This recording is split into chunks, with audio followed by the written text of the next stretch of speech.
పని చేసే వాళ్ళే కావాలి. మైకులు పట్టుకొని మాట్లాడే వాళ్ళు ఎందుకు? ఇప్పుడే కదా శ్రీనివాసరెడ్డి గారు చెప్పారు కదా, మనం కర్మయోగులమే, పనే చెయ్యాలి, పనియే దైవం కదా.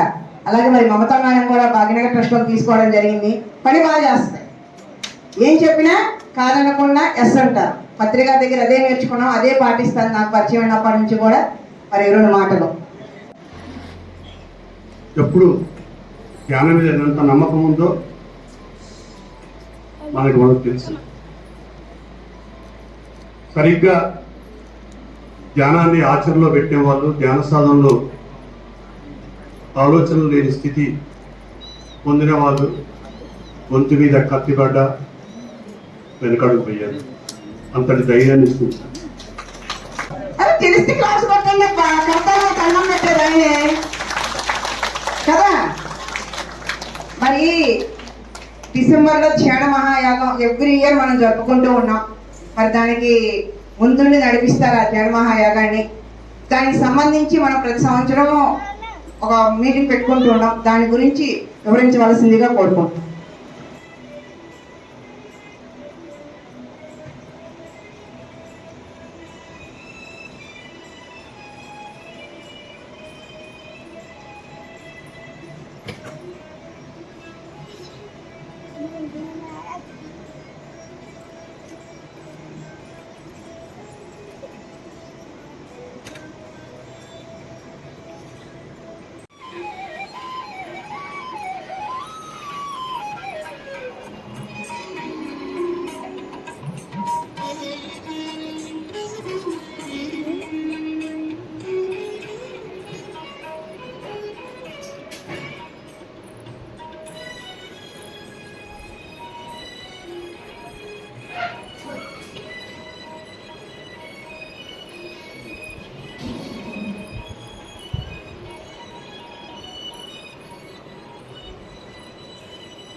నేను 2007 సంవత్సరంలో ధ్యానంలోకి వచ్చానండి. ఈ ధ్యానంలోకి రావడం చాలా అదృష్టం అనుకుంటాను. నాకు చాలా కష్టాలు ఉండేవి. ఆ కష్టాలకు నాకు ఇది తోడు దొరకడం చాలా ఆనందం అనిపించింది. నేను ఆ దొరికిన క్షణం నుంచి ప్రచారంలో మొదలుపెట్టాను, చేస్తూనే ఉన్నా ఈ రోజు వరకు కూడా. ధ్యానం పిరమిడ్లు అంటే మేమేం కట్టియలేదు, మా రెంట ఓనర్ వాళ్ళతో కట్టించి దానిలో క్లాసులు పెట్టడం చేయడము, అఖండ ధ్యానము అన్నీ ప్రతిదీ రోజు క్లాసులు అన్నీ జరుగుతూ ఉన్నాయి. మనకి గురువు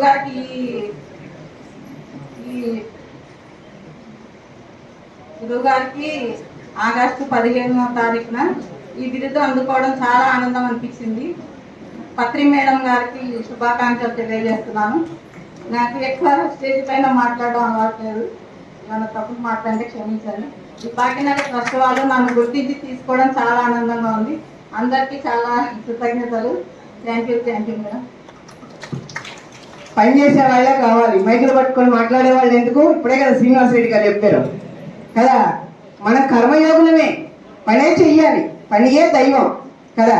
అలాగే మరి మమతా మేడం కూడా భాగ్యనగర్ ట్రస్ట్లో తీసుకోవడం జరిగింది. పని బాగా చేస్తాయి, ఏం చెప్పినా కాదనకుండా ఎస్ అంటారు. పత్రికా దగ్గర అదే నేర్చుకున్నాం, అదే పాటిస్తాను. నాకు పరిచయం అయినప్పటి నుంచి కూడా మరి 2 మాటలు.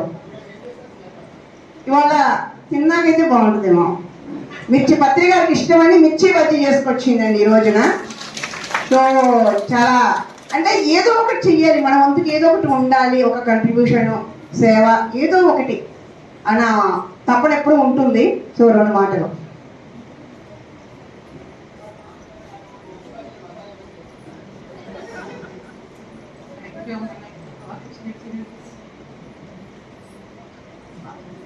పనే చేస్తుంది, పనే చెయ్యాలి, అంతకంటే వేరే ఏం లేదు. Okay, thank you madam.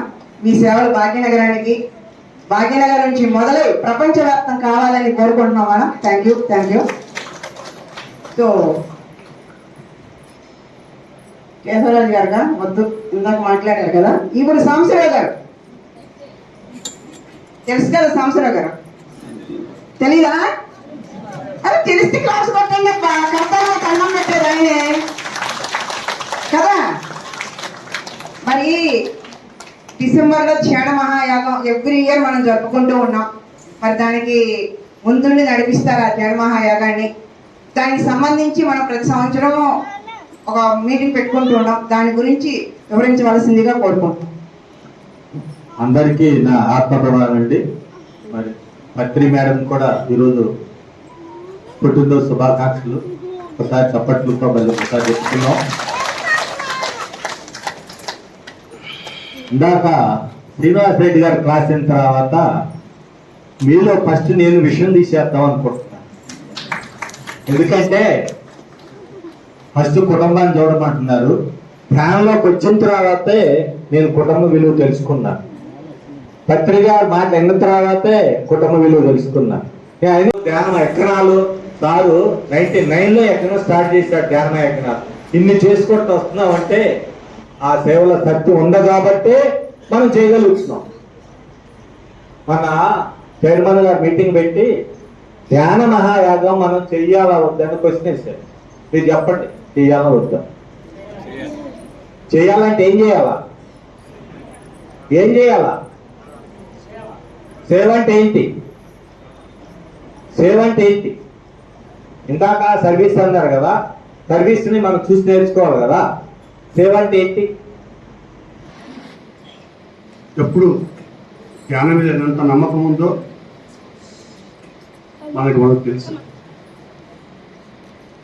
సరిగ్గా ధ్యానాన్ని ఆచరణలో పెట్టేవాళ్ళు, ధ్యాన సాధనలో ఆలోచనలు లేని స్థితి పొందిన వాళ్ళు గొంతు మీద కత్తిపడ్డ వెనకడుగు పోయారు.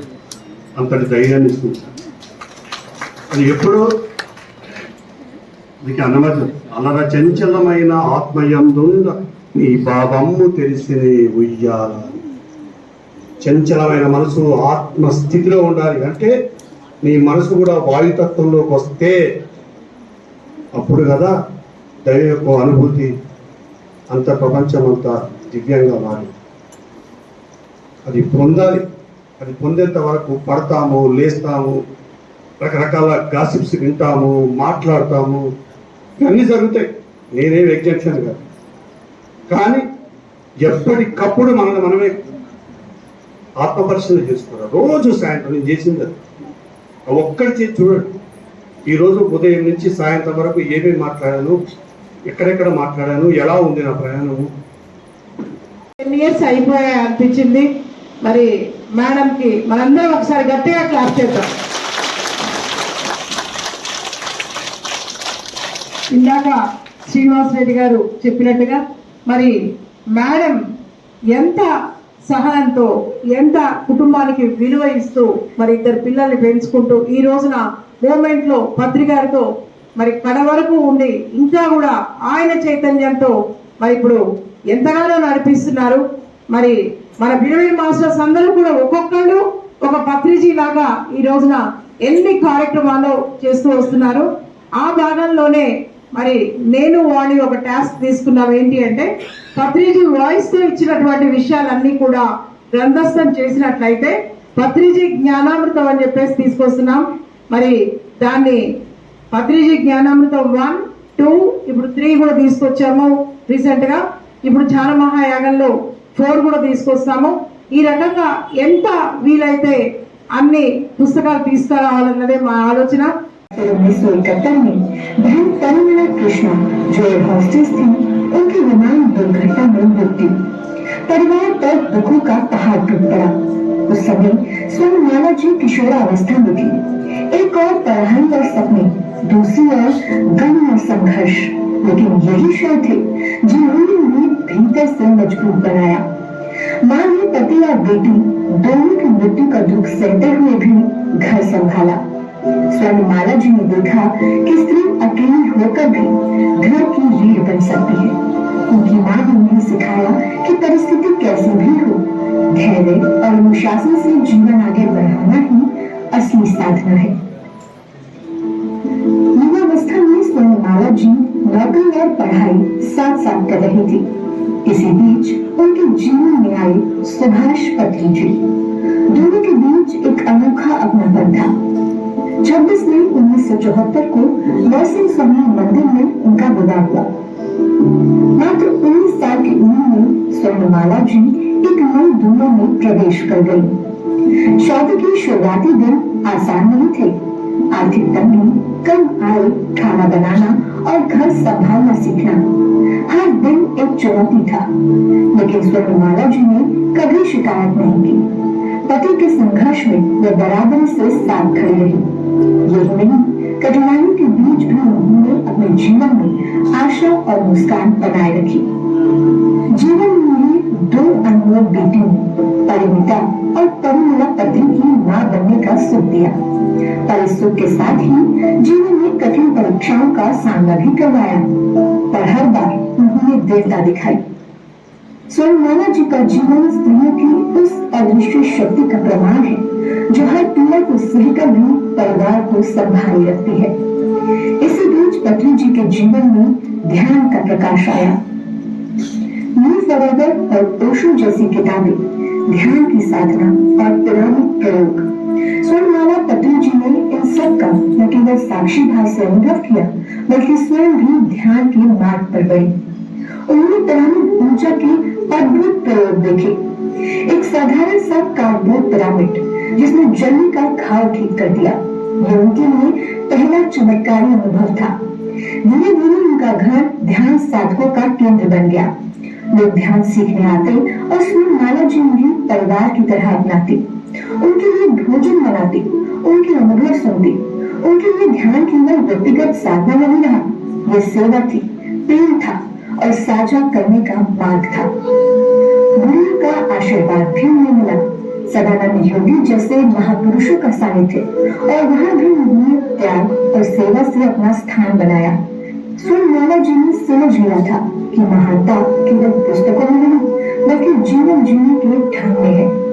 बच्चों की परवरिश, घर की जिम्मेदारियां और पति का साथ, सब कुछ उन्होंने संतुलित किया। उन्होंने स्त्री के उस सामर्थ्य को जीवंत कर दिखाया जो घर को भी संभाल सकती है और आध्यात्मिक क्रांति का आधार भी बन सकती है।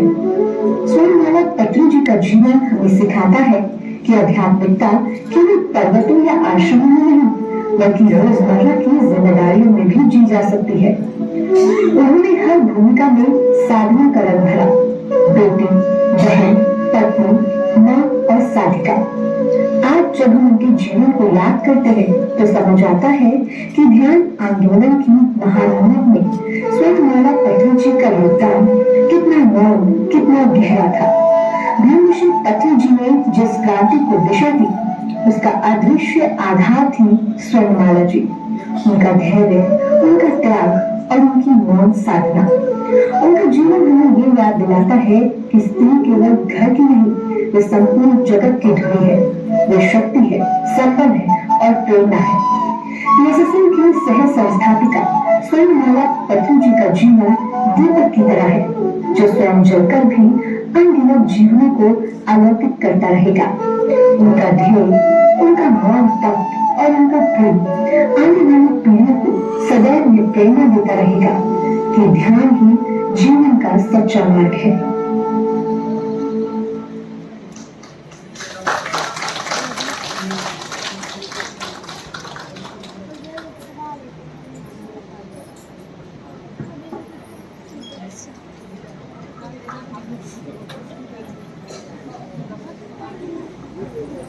మాస్టర్స్ ఇందాక మేడం చెప్పారు కదా, దాన్ని బట్టి మనము పత్రిజీ ఎప్పుడో చెప్పారు ఒక 30,000 పైచిలుకు పిరమిడ్స్ ఏపీ అండ్ తెలంగాణలో ఉన్నాయని, అదేవిధంగా 1,00,000 కుటుంబాలు ధ్యానం చేస్తున్నారని. కానీ మీరంతా అనుకుంటూ ఉంటారు 1,00,000 చందాదారులు ఉన్నారేమో అని.